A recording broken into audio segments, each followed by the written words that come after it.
Bonjour à tous. À propos du gaz naturel, nous nous sommes rendus dans l'une des stations pour vous montrer que le remplissage de ce véhicule est une opération facile à la portée de tous. Donnons la parole à notre expert, cette fois-ci dans le rôle de correspondant à la station GNL de Rungis à Paris. Clément, c'est à vous.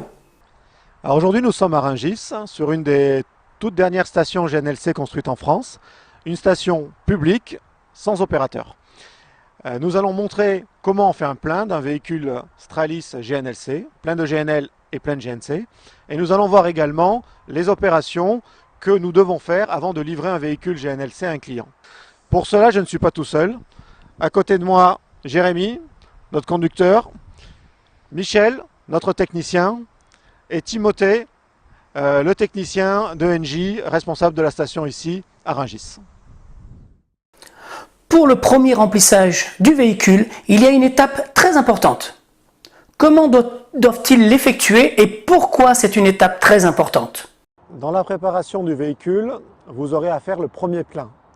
Le premier plein est un plein particulier parce que le réservoir est chaud. Donc quand on va connecter le réservoir à la pompe pour la première fois, on ne va pas pouvoir le remplir en totalité. Le GNL qui rentre dans le réservoir va se vaporiser rapidement et va faire monter la pression jusqu'au moment auquel la station va s'arrêter.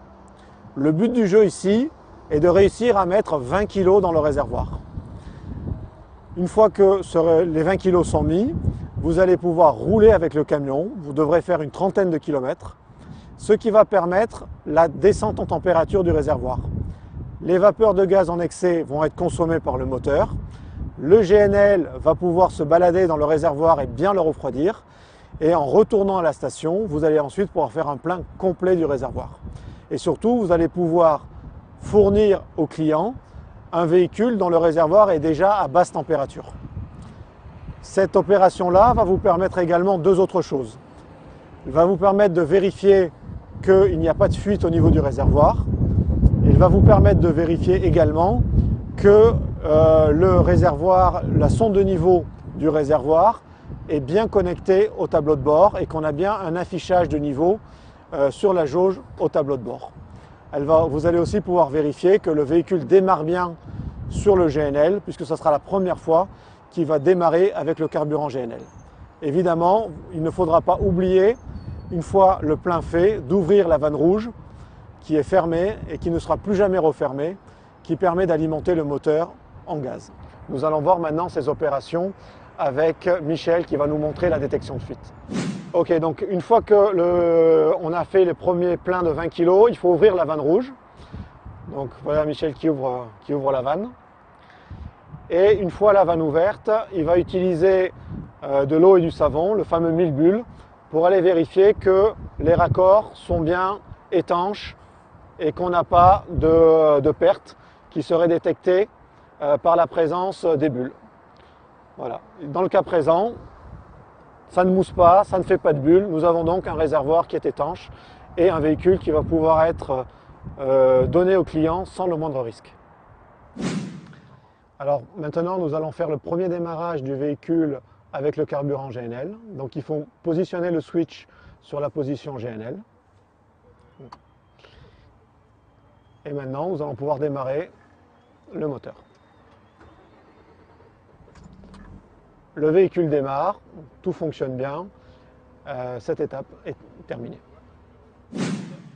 Avec la switch en position GNL, nous avons l'indicateur au tableau de bord qui indique bien le plein, ce qui signifie que l'opération a bien fonctionné et ce qui signifie aussi que le signal de niveau est bien envoyé du réservoir au tableau de bord.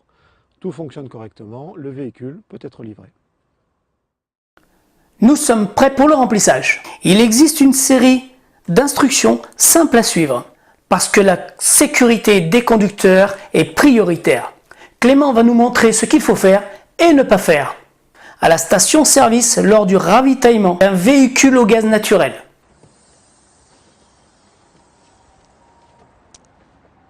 Alors voici notre conducteur Jérémy. Première chose à remarquer, il a des vêtements adéquats pour faire un plein. Il a des manches longues qui le couvrent et un pantalon qui le couvre jusqu'aux chaussures. c'est une tenue à respecter, y compris en été, pour la sécurité. Il va devoir aussi s'équiper de gants homologués cryogéniques pour le protéger des basses températures, puisqu'il va manipuler des vannes et des pièces métalliques à très basse température, et également une visière qui va le protéger s'il devait survenir une fuite de gaz liquide. Le voilà maintenant fin prêt pour son premier plein. Nous sommes donc prêts à remplir le réservoir de GNL. Mais par quoi devons-nous commencer? Le conducteur doit suivre 6 étapes. Prise à la masse, sélection de la pompe de remplissage, premier remplissage, dépressurisation, second remplissage, vérification finale. Arrêtons-nous un instant et examinons ces 3 premières étapes. Clément, c'est à vous. La mise à la masse. La première chose va consister à mettre le réservoir à la terre. J'ai bien dit le réservoir. Par exemple, cette position n'est pas valable. En effet, le support du réservoir est isolé par rapport au réservoir. Donc la terre peut être de mauvaise qualité. Mettre la terre sur le châssis n'est également pas valable. Pour la même raison, nous aurons une mauvaise conductivité. Mettre le réservoir à la terre consiste à mettre la masse, par exemple, sur le capot du réservoir ou sur une pièce, en tout cas, qui appartient directement au réservoir. Le capot est une très bonne solution. Nous avons bien le réservoir relié à la terre. Maintenant, nous allons connecter l'embout de remplissage en gaz liquide et pour cela, il faudra mettre les protections personnelles. Sélection de la pompe de remplissage. Jérémy maintenant va sélectionner son carburant grâce à l'automate. Il présente son badge devant l'automate et va pouvoir choisir le carburant GNL pour faire le plein du camion. La pompe 2 est la pompe qui délivre du GNL sur cette station.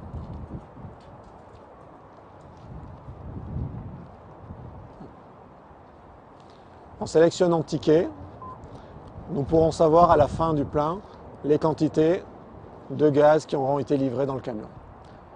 Jérémy va en même temps pouvoir s'équiper avec ses équipements de protection pour pouvoir faire le plein en GNL. Premier remplissage. Alors avant de pouvoir brancher le pistolet sur le réservoir GNL, il faut s'assurer qu'il n'y a pas du tout d'humidité ni sur l'embout du réservoir ni sur le pistolet. C'est pour ça que Jérémy utilise de l'air comprimé pour s'assurer qu'aucune humidité n'est présente, car l'humidité va geler au moment où le réservoir sera rempli et ce givre pourrait coller le pistolet au réservoir avec un risque sérieux d'endommagement. Donc on évite tout risque ici, voilà, en éliminant toute l'humidité avec la soufflette. Le pistolet peut maintenant être mis sans aucun risque d'avoir une difficulté ensuite à le défaire. Voilà, les leviers sont poussés jusqu'au bout, on peut maintenant démarrer la station.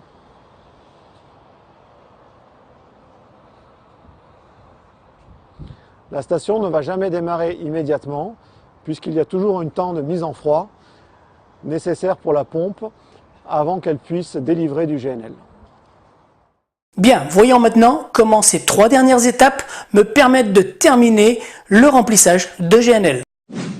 Dépressurisation. Nous sommes dans le cas où la pression dans le réservoir dépasse le maximum accepté par la pompe. Il va donc falloir dépressuriser le réservoir. Et sur cette station, pour ce faire, il faut d'abord repositionner le pistolet GNL sur son support. Ce que nous fait Jérémy. Il convient ensuite d'aller ouvrir la vanne des vents, qui est une vanne normalement fermée.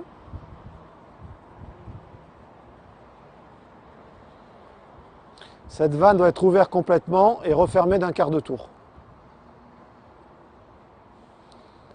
Ensuite, Jérémy va nettoyer l'embout des vents, qui peut aussi contenir de l'humidité.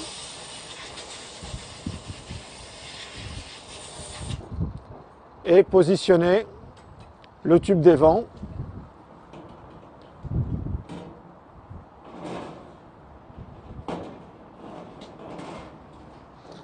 qui s'accroche en faisant un quart de tour. Il ne faut jamais forcer avec ce tube au risque d'endommager le réservoir. Et maintenant, il existe un cycle de dépressurisation qui va être lancé au niveau de la station.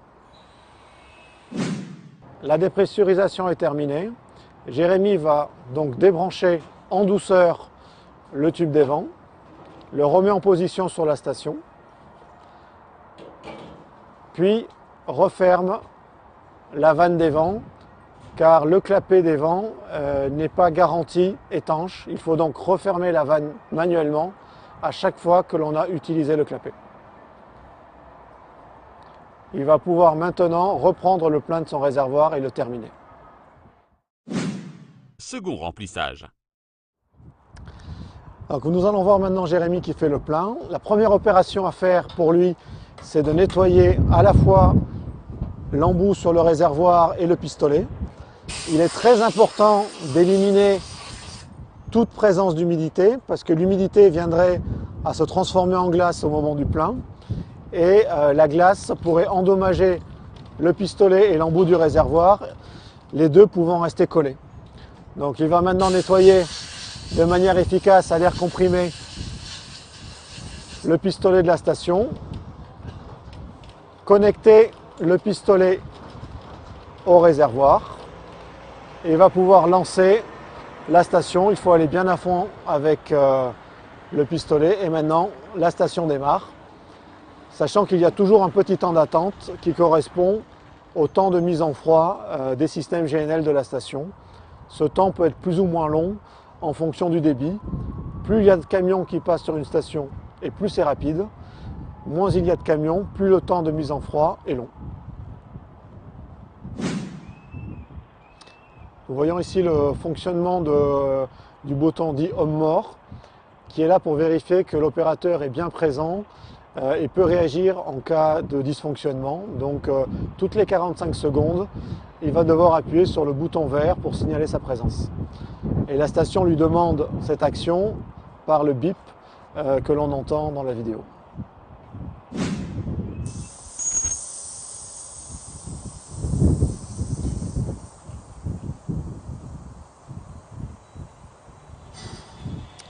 Voilà, la station maintenant a atteint sa température de fonctionnement.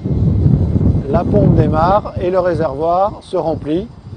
À partir de ce moment-là, le plein du réservoir va durer 3 à 5 minutes.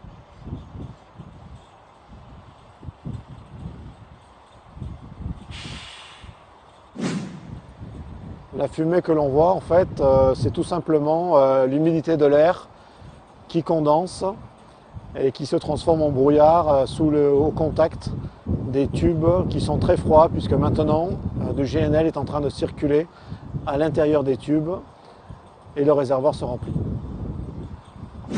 Voilà, le réservoir est plein, nous avons chargé 180 kg et maintenant Jérémy va donc débrancher le pistolet. Il le repose sur son support. Il est très important qu'il soit repositionné là. C'est comme ça que la station comprend que le plein est fait. Un petit coup de nettoyage maintenant encore sur l'embout de remplissage et le camion est prêt à repartir.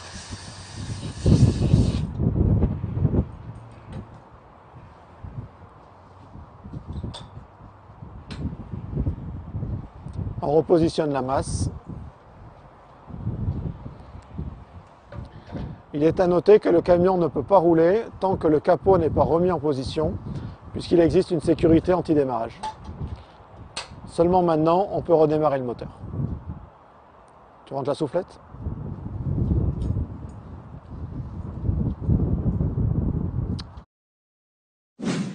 Vérification finale. Sur l'arrière du réservoir, nous avons cette fenêtre qui est découpée, qui sert à vérifier que le capuchon rouge qui est présent sur la valve de sécurité est toujours en place. Il est important de vérifier la présence de ce capuchon à chaque plein, ce qui démontre qu'il n'y a pas eu de déclenchement de la deuxième vanne de sécurité et donc le réservoir fonctionne de manière sûre. Si jamais ce capuchon était parti, cela signifierait que la deuxième vanne de sécurité a déclenché Ce qui veut dire que la première n'a pas fonctionné et donc le véhicule doit être ramené en atelier et la première vanne de sécurité doit être changée.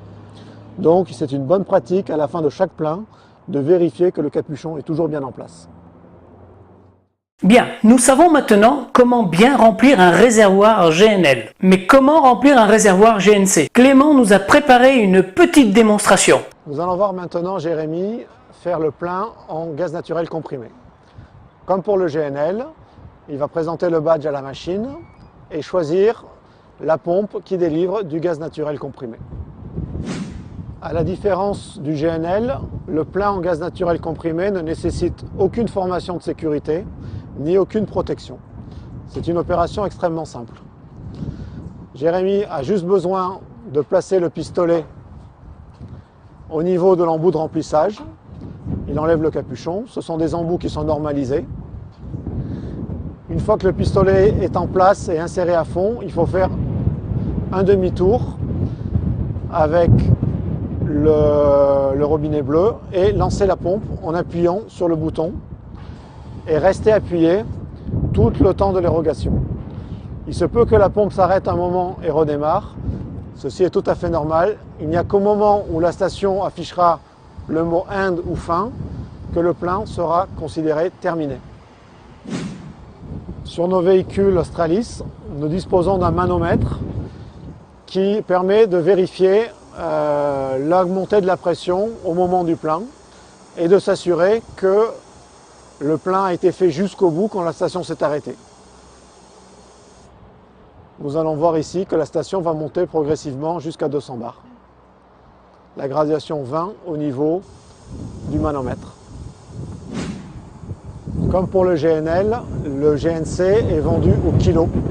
Et ce sont donc des kilos qui s'affichent sur la pompe de la même façon que sur la pompe GNL.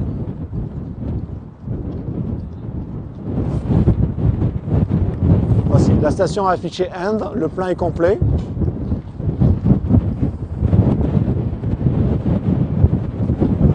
Le pistolet va être remis en place.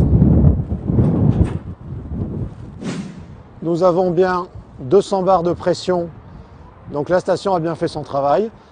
Elle s'arrête à 200 bars. Si ce n'était pas le cas, la station peut être relancée pour faire un complément. Par contre, il est absolument interdit de relancer une station GNL. Cela pourrait endommager sérieusement le réservoir.